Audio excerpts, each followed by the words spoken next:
We are back here with Still a Part of Us. This is a place where moms and dads get to share the story of their baby who died in stillbirth or who died in infancy.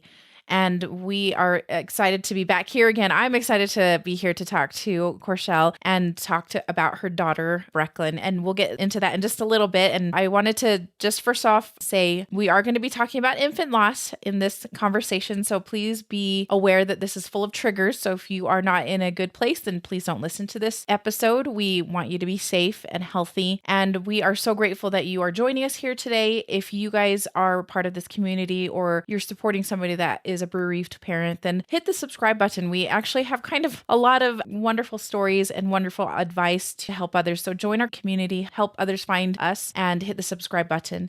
Without further ado, Corchele, thank you so much again for coming on and chatting with us today, and welcome. Thank you. Thank you for having me. If you have not heard her birth story, and I would highly recommend it. I was touched by you and your fiance's, I don't know. I would just say you guys have good hearts. I can tell that you have good hearts and are very in tune with like your family and kind of what the universe and a higher being. I know you mentioned like however you believe, but it seems like you guys really feel like that Breklyn was here for a reason. And I really just enjoyed it. So thank you so much for sharing, first of all. Thank you. And for some context, can you tell us just briefly what happened to Breklyn and how long ago did she pass away? So Breklyn was born and died on May 23rd, 2016. After a little bit of confusion, we found out that she actually died from what's called chorioamnionitis, which is essentially a infection that is caused from being in labor too long. If it goes untreated, it can obviously lead to death. That was heartbreaking to hear that part of the story. And I love the fact, like I said, I encourage you to listen to the birth episode because I feel like Corchele and Mark, they were advocates for future babies that would benefit from this because they worked hard to change the way that testing is done upon intake of laboring moms. And so I think that is significant in itself. Was that hard to do? Like, did that feel like kind of a lot of hurdles to go through to try and make change at your local hospital and then ultimately all these other hospitals that came on with that same testing? No, not necessarily. Thankfully, I think the hospital actually took the initiative to do it after she had died. And I think that's probably because they didn't want a lawsuit on their hands or another one if Mark and I chose to pursue that route. They didn't want to have to deal with that again. And then as hospitals meet together and the board members and stuff and word gets out, other hospitals started to implement it because when something like that happens, it is very, very, if it was to happen again, then essentially hospitals could lose millions and millions of dollars if somebody chose to pursue it. And so I think just to cover all aspects for them, other hospitals wanted to implement it because it's safer and hospitals should be a safe place. And so, I mean, it's a simple thing, right? And no hospital wants to, have to, unfortunately, they do keep track of how many infant deaths they have and stillborns they have. So I think to decrease their numbers, they kind of all jumped on board. That's great. It was probably the easiest thing that we've ever done. And I can't take credit for it because it was somebody else's idea, but then we jumped on that wagon and we're like, this needs to happen. Yeah, let's do it. Well, good. I'm like, we need to do that. And if you don't do that, then we might sue you. But if you do it, then we probably won't. Yeah, that's motivation right there, right? Kind of just scared them into doing it, right? Sometimes you gotta, I think that's good. I think that's great though, because that does affect how things go for other families. And that is huge. And they may not know, they may not know how important that is. They may never know how important or how much you've affected their lives, if that makes any sense. Because when you have a loss, then your life is completely changed and totally different. Yeah. Totally different. So after that time, after Breklyn was born, how's your grief journey looked? Like right after she was born and then progressing, and it's almost 5 years since she passed away. How has that looked in that time for you? Well, it's looked messy and I will be 100% honest. This is not the most beautiful part of my journey at all, but I didn't grieve at all. When it came time to talk about getting on birth control again or trying for another baby, we made the decision that we wanted a baby. That's why we had Breklyn, and we weren't able to have a baby. So we should probably have a baby. And so I wanted to keep my body as healthy as possible. I felt having these negative feelings would cause me to maybe have a miscarriage. I mean, I'd never had a miscarriage before, but I'd never lost a child before either. So I didn't know. And so I really didn't grieve the way I probably should have. And so I just kind of put on my happy face and everything is fine. However, like in the meantime, I was living a double life. Behind closed doors, I was just miserable and still so sad. But to the outside world, I was grieving and I was healing from it because I thought there was a timeline on grief. I thought that I had to be over it at a certain point, and I couldn't grieve her past a certain point. So I wanted to talk about her as much as I could during that time. So I think, as most people can understand, you bottle up emotions and bottle up emotions. And then we got pregnant, and I really didn't want those emotions to come up. And I had a healthy baby after Breklyn's loss, about 18 months after. But then carrying the baggage from her death into postpartum, I hit postpartum depression hard, so hard. And I had never dealt with that. I also felt a little ashamed that I had postpartum depression, and I knew that there was help out there, but I'm too strong. I don't want to have to get help. Just that mentality of that. And so my postpartum depression got worse, and it got worse, and it got worse.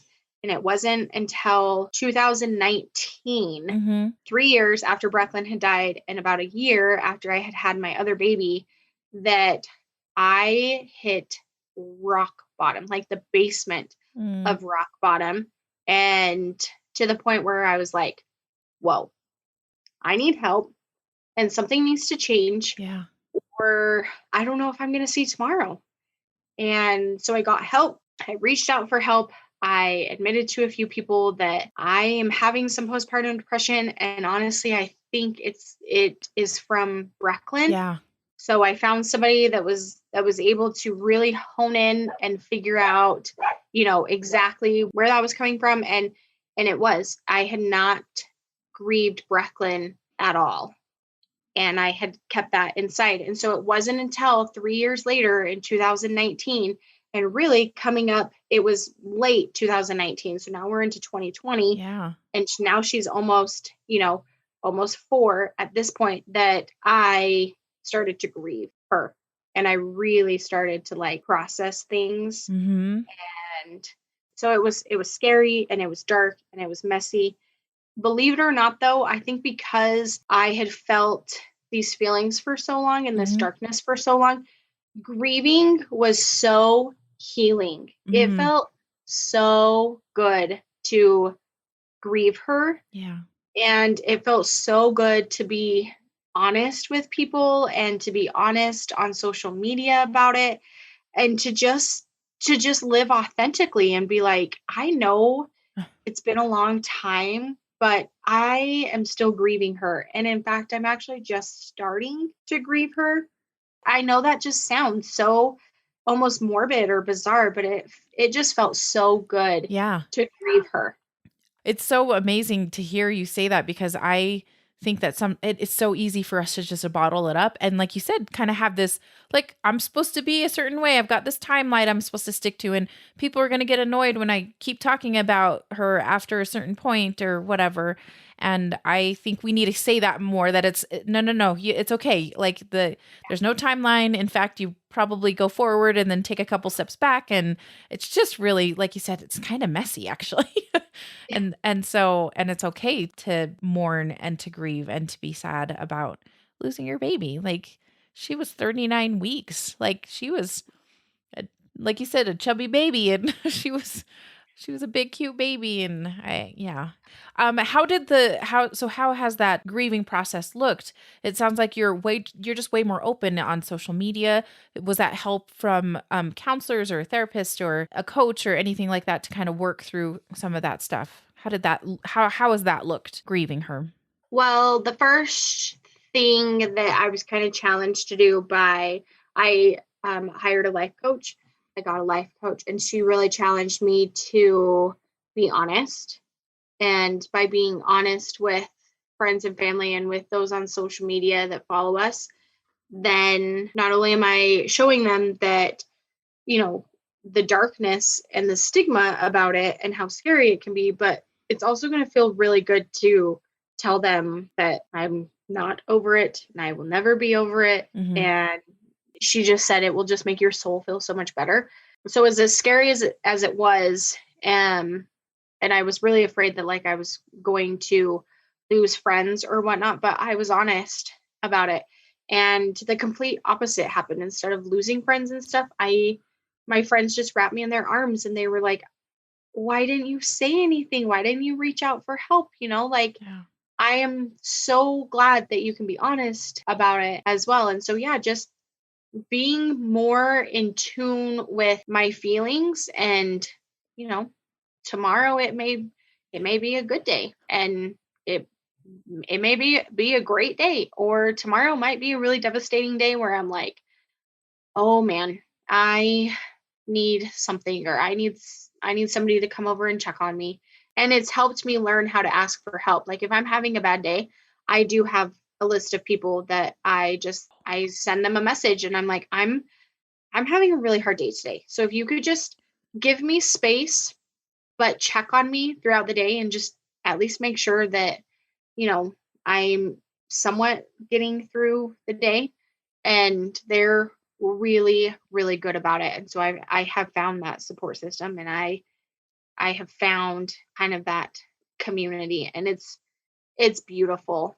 I like that you have kind of a list of people that are kind of your go-tos, and they Yeah. know what to. You've kind of stated what you want and need, and they kind of step in and try and help when you need it. That's really cool. I think Yeah.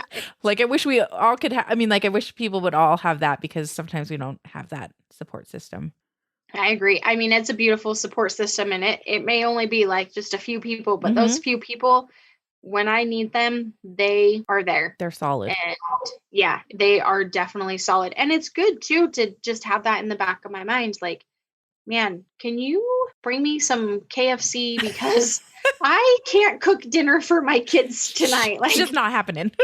I'm stuck in bed just bawling. The kids will let you in. Just get them potatoes or something. Like, so it's really nice to know that Yeah, totally. I can kind of just be blah for a day or however long I need to, and things will still get done. Yes. Oh, that's so great that you have that support system. I think that's rad that somebody will go grab KFC if they need to for you. And if they won't, then let's be honest, DoorDash will. So Yes. So you've got some really great friends, it sounds like, and that have helped you in that process. And at the very beginning, you guys were just dealing with, you kind of tucked away your feelings, all of your emotions, and you had her funeral. And did everything just kind of just go back to normal? Like, you guys really just kind of went back to normal? yeah, I mean, it did go back to normal. Mark, Breklyn's dad, grieved very differently than I thought that he should have. So wait, how did you expect him to grieve? I'm actually now curious. What were you I expecting? expected him to like just crawl in bed and dig a hole and just like not want to life anymore and just be so, so, so sad. And, just kind of typical, like when you think about grief, you think like, oh, it's just you stay in bed for days at a time and just cry all the time. And I did not know until this point that there are actually different ways to grieve. People grieve differently. I didn't know that. And so when he went back to normal, but was grieving in his own way, which I didn't know, I was like, well, I have to go back to normal too. But then we had our 4-year-old daughter, And I was like, well, I need to make sure that she's okay. So the only thing that did change is that we got her into counseling for her grief, just to make sure she was processing it. Oh, okay. Well, yeah. So, but that's the only thing that changed. Other than that, like it was like life went back to normal. I mean, every Sunday we would go up to the cemetery and have dinner with Breklyn, but other than that, life went back to normal. That's so crazy. And then, of course, then as you discuss the series of events after that, and when you did have your kind of pregnancy after loss with your son, was that hard? I mean, were you also just not processing still? Like, because I feel like pregnancy after loss is like fraught with so much emotional baggage, and like it is scary. It is. I'm just. Were you just not acknowledging that you're like something? The Correct. outcome could be bad. Yeah, I turned off all emotions. I was not willing to feel anything. In fact, I didn't even get attached to him. As sad as that sounds, I didn't attach myself with him because I didn't know if he was going to make it here alive. But my anxiety just went through the roof. Any little, like if I pushed on my stomach and he would not kick me back, like I'm like, we have to go to the hospital right now. Or, like if I just felt for any reason something was off, we were up at the hospital. Yeah. And so I basically lived at the hospital, and I had the same team that delivered Breklyn, or I should say I had the same team that saw me through my pregnancy with Breklyn. They were also my team that saw me through my pregnancy with my son. And so they were also on high alert. Yeah. So everybody was on high alert. And I just kind of turned my emotions off, and I'm like, I'm not feeling anything. I'm not feeling anything from Breklyn. I'm not even going to feel happiness for this baby. I'm not feeling anything. I'm just stone cold wall. Oh, and then your son was born, and then you had and then my son was born, and I spiraled into a deep dark place, and it was not good at all. Yeah. And now I'm probably the most emotional person you'll ever meet. Like if I feel like I need to cry, I'm going to cry. If I need to clap my hands, I'm going to clap my hands. And so like people are like, whoa, where did these emotions come from? And I'm like, and I'm always telling people, I'm like, what are you feeling? Tell me how you're feeling. Let's feel your emotions. And like most people are like, no, we don't feel emotions around here. We don't do it. No, you need to. It's part of the grief process, people. Yeah. I know.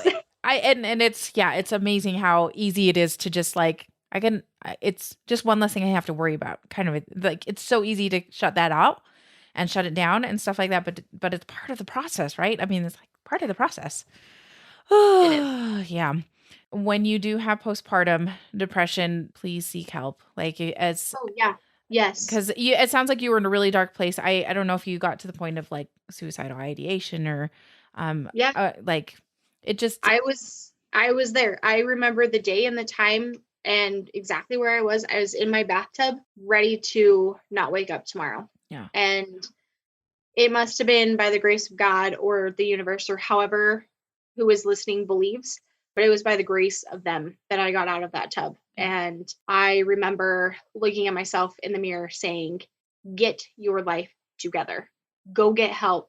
This is getting out of hand. And I didn't tell anybody. Mark didn't even know I was suffering at all. I didn't even tell Mark. I didn't tell my mom. I didn't tell my sister. I didn't tell my friends. Nobody knew. Nobody knew. It was just me in this dark, dark place. And I didn't even tell Mark the reason why I got a coach. He didn't know until I had graduated with my coach. He knew I got a coach. Like I was like, I'm kind of struggling. Like I told him a little bit, but I told him I'm struggling with self-image. I don't want a therapist. I want a coach. And he was supportive of that because during this time I had gained a bunch of weight. I mean, when you literally carry that emotional baggage on your body. And then I just ate myself. Like I would eat all the donuts and eat all the, things that I would gain more weight. And so he knew that I had some self-image issues because I would call myself a whale, or I would constantly like, I'm so fat. And so I told him, I played off of that. I didn't want to tell him that I was suicidal, that I was thinking about suicide. I didn't want to tell him that I was having postpartum depression. I didn't want to tell him that I hadn't grieved Breklyn. I didn't want to tell him. I didn't want to be a burden to him. And so I got a coach that knew nothing about me. And she really, really, like, I did the work. I saved my own life, but she also helped save my life. And so absolutely, like, if you feel alone and you don't feel comfortable to tell somebody close to you, please, please, please reach out to a coach or a therapist or somebody and just know that you're not alone, which sounds so cliche because you do feel alone. You do feel so alone, but absolutely, like, I also want to, tell people, if you're experiencing anything like that, it's normal and it's okay to get help. Yeah, it is okay to get help. Thank you for Yeah. saying that. It is hard. Like, postpartum depression is a thing after you have a normal, healthy baby that lives, and Mhm. postpartum depression is a thing, especially when you have had a baby that has passed away. I mean, yeah, it's a lot to take on. So I'm wondering, you mentioned that Mark grieved very differently from you. And how did he process things? You said it looks like he was going about doing his own thing, but he was still grieving. How did he grieve? In his own time. I came to find out one day that he would grieve when he was in his office Mm, alone, or he would grieve when, he was in the car driving alone, because he felt the same way I felt, that he needed to be strong for me. mm, And so he would grieve alone and not in front of me because he wanted to be strong for me. mm. Do you know if he thinks that that was a good idea or a bad idea, or He still does that does to he? this day. Yeah, I know that when, if he's in the office alone, granted he works in his office, but I know that he grieves in the car rides alone Mm, or in his office, and he grieves very differently than I do, and I have learned that that is okay. yeah. He doesn't need to grieve like I am. There's no right or wrong way to grieve. So he grieves in his own way and I grieve in mine. Yes, exactly. What are some things that people did for you? And I'm talking like maybe just right after Breklyn passed away, but then also as you've openly grieved, what are some things that people have done and said to you that has helped and has been good for you to hear, and things that they've done that have been good that you would like to call out and say, "Hey, thank you so much for this." Like, I like hearing those things cuz like people do some really amazing things and say amazing things that help us after such a loss. The thing that really helped right after was all of the meals. Mm, Just not having to think about what I'm going to make for dinner for my family was really helpful. And I mentioned in my birth story that Mark's mom stayed for about 2 weeks after Breklyn died. And she was like the little housewife. She did the dishes and the laundry and everything. And that was so helpful. That was so helpful. And if anybody is in a position where they can go to their friend's home or their family member's home and just literally just pop in and say, "Hey, I'm going to do your dishes," or "Hey, I'm going to do your laundry," because when you text them or call them and ask them, like, "Can I do anything for you?" Well, of course not. It's hard for us as humans to say, "Yeah, actually I do need some help." Just pop in. I especially after she had left, I loved when the few people that popped in just popped in and was like, "What do you need me to do?" And then I was like, nothing, I'm fine." And they're like, "No, I'm not leaving until I at least do something." And I'm like, "Okay, well, you can do the dishes, please." so And I also really, really loved so when we were in the hospital, we received a kind of like memorial box. mhm. They had donated it for their daughter, like in honor of their daughter, for families who passed, and we ended up getting one. And in there was little heart necklace Mm. for Breklyn to wear. And then Mark and I got necklaces that had a little heart missing out of it. Oh, uh-huh. And we still have those. And just to know that like Breklyn has the missing heart piece is it was just beautiful. Like I loved that thoughtful gift. Yeah. I've even heard of people, making like mom and baby bracelets, or getting like one teddy bear to put in the casket and one teddy bear for like the family to keep. That was, beautiful things like that. I think the thing that helped me the absolute most though was my aunt gave me an unstuffed bear to take to Build-A-Bear, and she just said, she was very honest. She said, I've never experienced this. I didn't know what to get you. I don't even know what to say, but I got you this unstuffed bear, and I hope that you can take it to Build-A-Bear and you can stuff it in memory of Breklyn. And that little bear has become my life. She has been the one thing that has helped me the most through that dark time. Yeah. Because I can't tell you how many times I have shed tears on her, just holding her and just crying. I mean, she was, and I say she because I am referring to my bear. We call her Breck. Yeah. We talk about her like she's family. And so I would just hold her and hug her. And she was the most healing and the most thoughtful gift. I would have never thought about that at all, but that was the most thoughtful gift. And now that I am openly grieving, people who say her name, I love when people say her name. I love when, like, anytime we see a white butterfly, we think of her. And so I love when, like, my friends will snap pictures of a white butterfly and they say, oh, Breklyn came to visit. Like, I'm like, thank you for keeping her memory alive with me. Like, that's just anybody that helps keep her memory alive.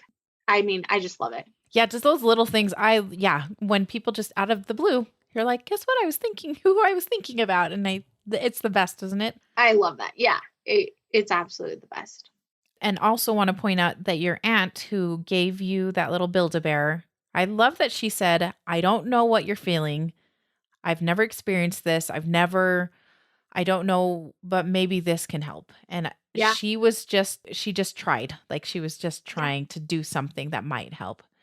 And it was really nice for her to be honest. People always are like, are you okay? Or, the certain things that people say. I actually really loved that she was honest. And she's like, I'm at a loss for words. Yeah. I don't know what to say. And I was like, thank you for being so honest, because no words will take the pain away at all. Like you can say, I'm so sorry, all that you want. But I just really loved that she was like, it's kind of an awkward thing to, talk about. And so I don't know what to say.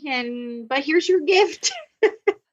And what a kind gift to be able to do that. So on the flip side, is there anything that you would maybe recommend people not say or not do? Yeah. I knew you had something. I should probably write a book. I think probably the one thing you should never say is if the family, at all. I will just tell you the situation. It was at Breklyn's viewing. And so I'm standing next to Breklyn, and I have a friend come up and give me a hug, and she says, so when are you going to have another baby? And I was like, and I was like, do you not see like what we're doing here? And she was like, yeah, but you guys can have more. And that was basically the end of that. Like, I was like, no, we don't say that to a family. Just don't ask when they're going to have another kid. Don't tell them, well, at least you can have more, because you actually don't know that. And unbeknownst to us, we end up having fertility issues to get pregnant with our next baby. So then we really didn't know if we were going to be able to have a baby. Yeah. And that was just a disaster. Or people who are like, well, at least you still have one. And we just don't do that. Don't go there. I agree with both of those statements. I was like, not the best, not the best. Or even after somebody has their rainbow baby, and I've had people say, oh, well, now you can be happy now because now you have a baby. Or, oh, so now you can move on from Breklyn's death because now you have a new baby. Well, he didn't replace her. Nope. Not at all. Not at all. Yeah, I those are some things that kind of just always seem to rub me the wrong way. I was like, no, nope, that's not cool. Yeah. Thank you for sharing that, because I always like to ask that question to just like steer away from these people, because this is not, it's not helpful. Not helpful at all. Don't be one of those people. Don't be one of those people, please. I wanted to ask you, Corchele, because I know that you have done some amazing work in regards to helping those families who have lost a baby. I'm going to ask you this question. How do you celebrate your child? Tell me about this project that you are doing, because I want people to know all about it. I think it's so cool. So we created a nonprofit called Because of Breklyn, and our mission is it goes back to the bears. Mm-hmm. We donate unstuffed bears to hospitals, and they give them to families who lose a child. We put just a little note in there that explains to them exactly what my aunt said to me. Please take this bear when you are ready to any Build-A-Bear and stuff it. We hope that this bear can be a memory of your baby and that you hold it close to your heart.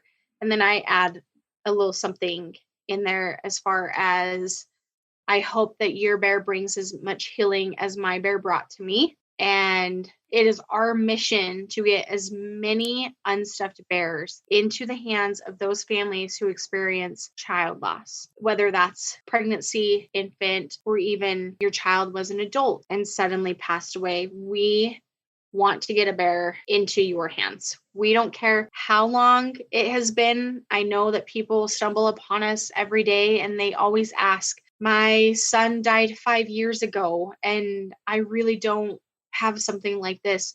Can I still get a bear? Absolutely. Oh. Yes. Absolutely. There's no time frame. And if you don't have something to hold and you feel that you need a bear, we will be glad to send you a bear. And we want everyone to have a bear because she has brought so much healing to us. In fact, I have her. My little bear has brought so much healing to me that we just hope other bears bring healing to those families as well. That is amazing. I think that you have done some awesome work. I just think that's because if you are listening to this and you have not experienced this and you're supporting a bereaved parent, just know that this is what happens a lot of times. You're at the hospital and they say, okay, you've delivered your baby or your baby has passed away, and okay, here's a packet of paperwork. And you get to fill out this packet of paperwork to say what you're doing with the remains and certificates of death and it's just this packet of paperwork. And sometimes you don't have, and you're like, what is happening? What am I doing? And to have something that is like tangible, that is soft, and that would have been nice to actually have. We did not have anything like that, unfortunately, but to have something like, gosh, another lost parent sent this to me because they know what it's like to just be facing this. Like, I don't get to take my baby home. And I have like some mementos and a packet of papers. So it's pretty crummy. And that's why we donate. That's why we try to have bears in every single hospital, at least in the state of Utah, because that's where we're located at. We try to have bears within every hospital in the state of Utah. Some hospitals in other states have some. We will expand. Yeah. But that way, I know it's one more thing to do is to go stuff your bear. But because we do an unstuffed bear, it allows you to put maybe a little blanket or a little onesie or an ultrasound picture, or some people have been able to like get the sound of the baby's heartbeat. Oh, yeah. And they put it in their bears as well. We realize that, it is something, just one more thing that you have to do. But then once you stuff your bear, it's tangible and you can hold it and cry with it. And she's been cried on plenty of times. Thankfully, you can wash them. So it's been the best thing for me. She's been the best thing for me She's been the best thing for my daughter. She's been the best thing for other family members as well. I know that anytime my mom comes over to my house, the first thing she does is she picks up Breck and she just hugs her and squeezes her and just loves her so much and loves on her. And she's just been so healing to everybody. And they fit in newborn and preemie clothes. There you go. So yeah. So a lot of the clothes that Breklyn was supposed to wear, if she, A, was alive and B, wasn't a little cow at 10 pounds, because no 10-pound baby fits in newborn clothes. But so Breck wears a lot of Breklyn's clothes that she would have worn. Yeah. And so that's always, really fun, because it was really hard for me to give Breklyn's clothes away. Yeah. Just because I'm like, oh, this is all I have of her. And so we just took all of her newborn clothes and we put them on Breck, and we still buy new clothes for Breck. Breck gets new Christmas jammies, and she gets an Easter dress, and she gets a Thanksgiving outfit, and she's just so fun. And if you want, you can put a diaper on her. I have a diaper on. Oh, I should stop saying her, because whoever receives bears, there is no gender. It's just the bear. Yeah. But I put a diaper on Breck, just this little itty bitty newborn diaper. And yeah, I just love her. That's just a nice way to parent. It feels like a way to take care of her, even though she's not physically here. Oh, that's so sweet.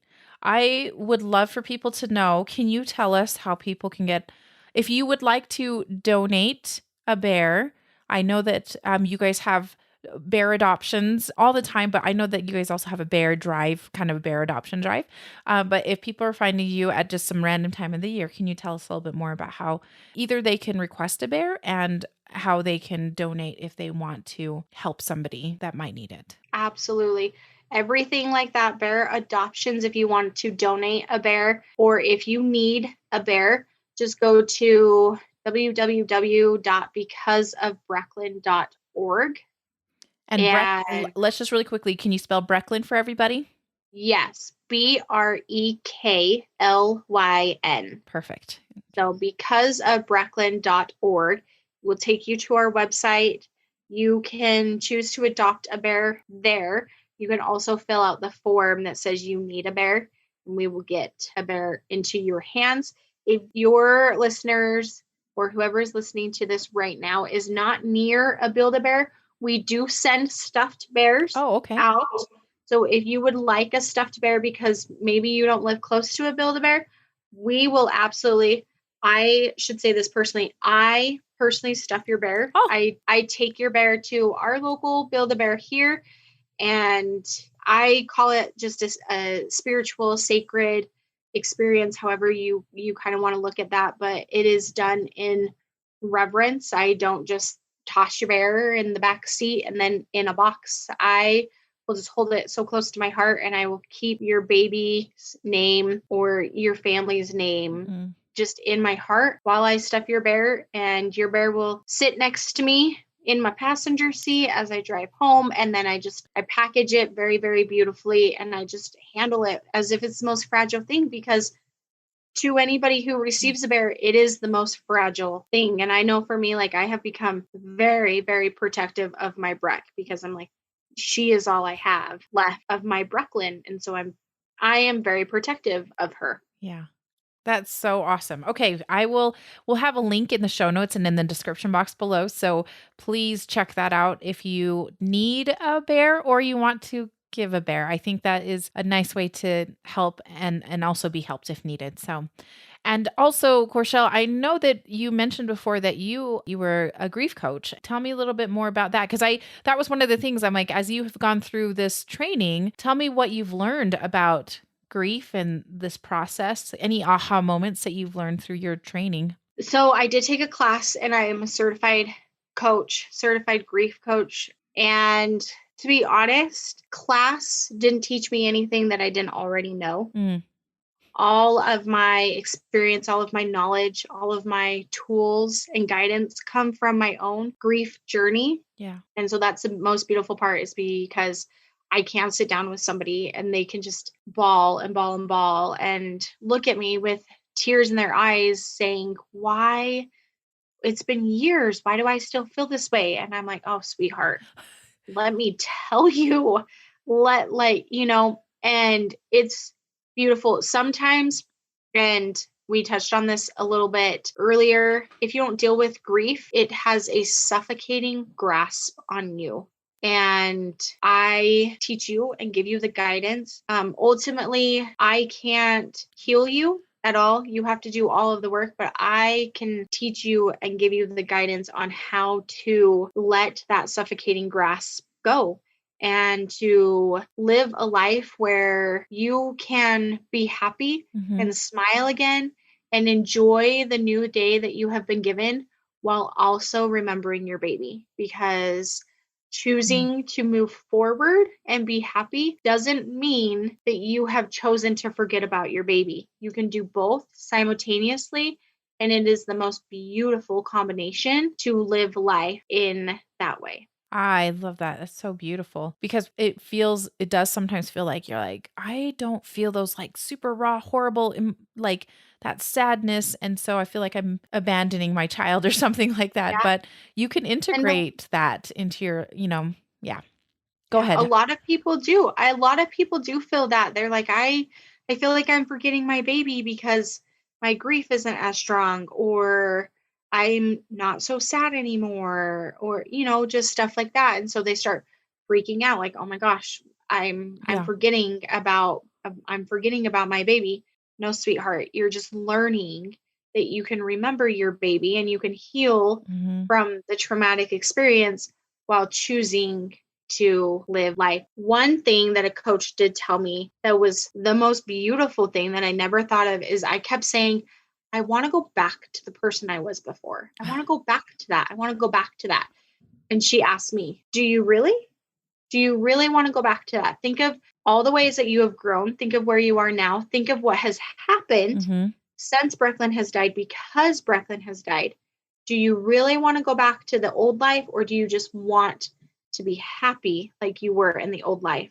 And I was like, oh, and then I told her, as I'm bawling because it was so powerful. I told her, I just want to be able to smile again.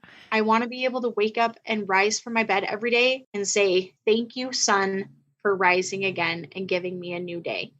I haven't felt like that in so long, and I want to be able to smile again. And so something that she taught me is that there is always before and after death. You'll never go back to that person, nor would you want to go back to that person, because everybody who experiences grief, you will grow. You will grow no matter what, even if it's a little bit, or you could quantum grow. And your life is enhanced in one way or another because of it, as hard as that is to hear. Yeah. Your life will be enhanced because of this experience, and you will be stronger because of this experience. Maybe not now, maybe not in a week or in 6 months. It might take 4 years. Let's just be honest. It took me quite a while, but you'll get there. You'll learn how to smile again, and it'll be beautiful. And you'll learn how to have a deeper appreciation for life. And that's just as beautiful. And I always just remind my clients, you cannot continue to go through darkness without having light. You can't have light without darkness. They go together. I promise that the deeper your darkness is, the brighter your light will be if you do the work and if you continue to push. There is help out there, whether, that's a life coach, a grief coach, whatever type of coach that you need. Even if it's a therapist, there's nothing wrong with therapy at all either. Yeah, we are a big proponent of therapy, or anybody that can help you kind of peel back the layers, right? I mean, there's just a lot involved in it. And sometimes you need a kind of a third party outside person that can help you peel back the layers.